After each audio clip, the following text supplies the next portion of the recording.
The bill that we'll be signing here today provides substantive protections for both students and parents to ensure that the education they're receiving in Florida is consistent with the standards of the state of Florida. And those standards do not allow pernicious ideologies like critical race theory to be taught in our K through 12 schools. We are not going to use your tax dollars to teach our kids to hate this country or to hate each other. Ron DeSantis back in April announcing right before he signed the Stop Woke Act. Yes, that's different than the Don't Say Gay bill that they went after. In this particular case, he wants to go after making sure we don't teach he said our kids, all of this wokeness and reality and history and things like that. Let's go to details of how that's being implemented because it did just come into effect on July 1st. But again, he was talking about kids, which by the way, kids should be taught real history, but as you go to details, you'll discover it has nothing to do with children. So this is an article from back in April when he did sign that. So in his continued push against the indoctrination of students, Ron DeSantis on Tuesday signed legislation that will require public universities and colleges to, listen to this, survey students, faculty, and staff about their beliefs and viewpoints to support, quote, intellectual diversity. The survey will discern the extent to which competing ideas and perspectives are presented in public universities and colleges and seeks to find whether students, faculty, and staff feel free to express beliefs and viewpoints on campus and in the classroom. That's again, according to the bill. The measure, which goes into effect on July 1st, as I mentioned, does not specify what will be done with the survey results. But DeSantis and Senator Ray Rodriguez, the sponsor of the bill, suggested on Tuesday that budget cuts could be looming if universities and colleges are found to be, quote, indoctrinating students. Meanwhile, the Board of Governors for Florida's public university system took the initial steps on Thursday to approve regulations for enforcing the law, with potential penalties including discipline and termination for employees who do not comply. The law also ties some university funding to compliance. So before we go to details and more on how this is, what they really wanted to add to this and how it's being seen in practice, we've quick recap. Surveying students at universities and faculty to see if any indoctrination is happening. Again, which children at universities again that they're trying to take this surveys that are being forced and are being threatened with funding and jobs to make sure they get these answers and then do what within this little government, this limited state government run by Ron DeSantis, looking to oppose woke ideologies in colleges and universities. I'm not sure he went to college, he knows how these things work.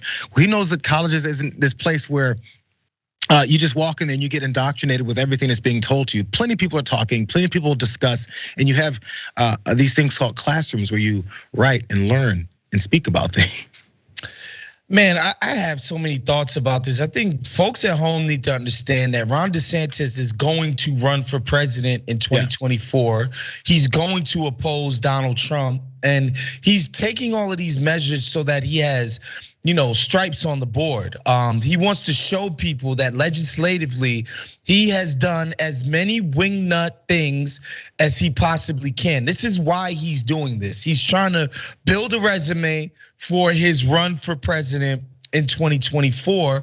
And I think the scary thing about DeSantis is that Donald Trump, because he had never held public office and didn't really care about doing the job of presidenting, he didn't do anything while he was in there. He basically passed the gigantic tax cut, COVID happened, and that sank his presidency, but he didn't do anything legislatively. Ron DeSantis is getting stuff done legislatively that are just every wingnut's dream and fantasy. So that's scary in and of itself.